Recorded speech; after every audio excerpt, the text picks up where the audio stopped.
north of $10 million, which of course was a huge amount of money. But I owed a lot of money to a lot of people, but I still ended up with a substantive amount of money. And I took that money and leveraged it into buying, building, and being a landlord, having real estate. Today I have about 1 million square feet of office warehouse.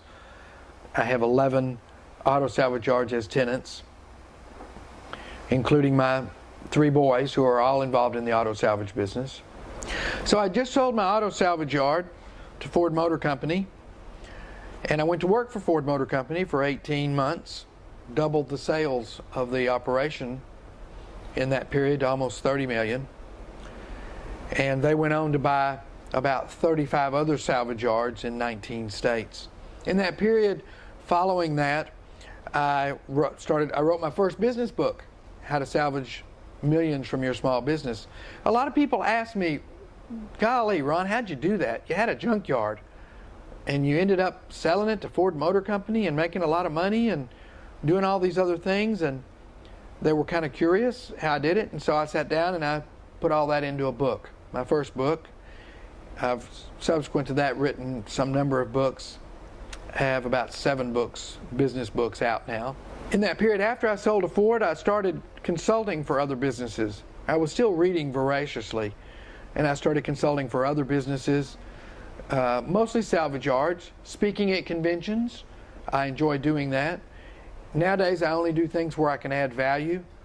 Not interested in the money so much, although I do like having money, but I like to do things that are fun and go where I'm wanted and where I can add value, and I try to help people that won't help and that are willing to listen. After I'd worked for Ford for 18 months, I founded an auto auction, a salvage auto auction. And I left Ford one day and went to work for myself again the next day.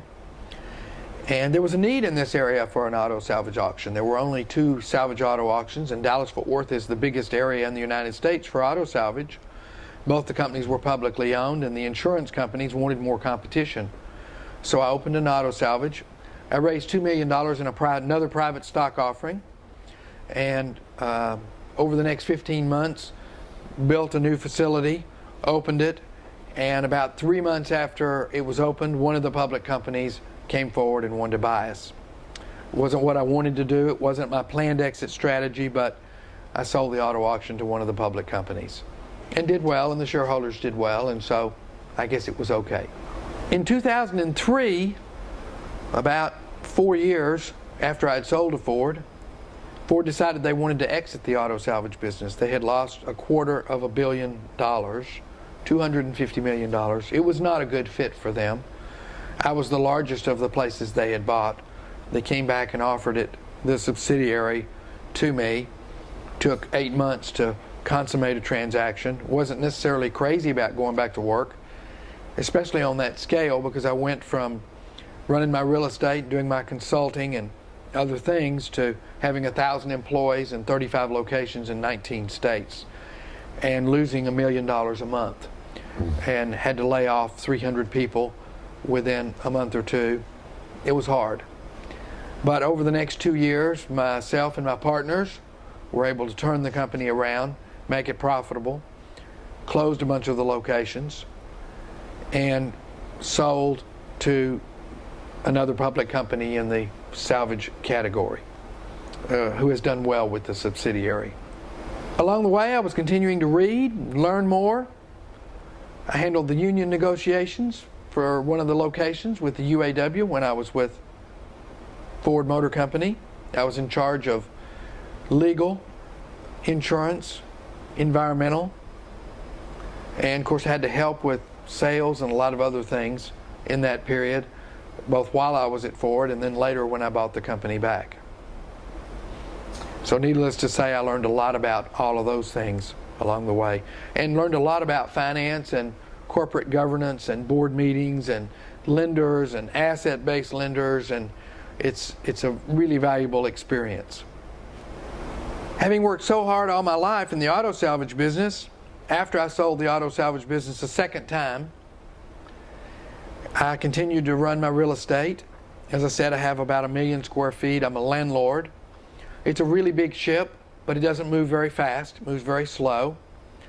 And it's not highly profitable on a day-to-day basis, but it's a really good long-term strategy. My strategy was to accumulate wealth and be a landlord, let all these tenants pay for these buildings, and someday retire with the buildings. I've continued to do consulting. I opened an exotic auto rental company that has morphed into a exotic auto rental driving company. We've sold over 5,000 of those drives on Groupon for Ferraris and Lamborghinis. And it's fun because it allows me to own those types of cars, which I always have, and drive them and really enjoy the cars. Along the way in the exotic auto rental business, I learned a lot about the web, and we've ended up having a full-time webmaster and technical people here. And I just thought that if you rented a Ferrari and you were in Fort Worth and you put that on the internet, that you'd be on first page of Google. And so it didn't work that way, and I had to learn a lot about search engine optimization. So today a lot of my consulting practice is in search engine optimization and helping small businesses achieve their goal on the internet, because it is an elusive goal and it's very hard to do.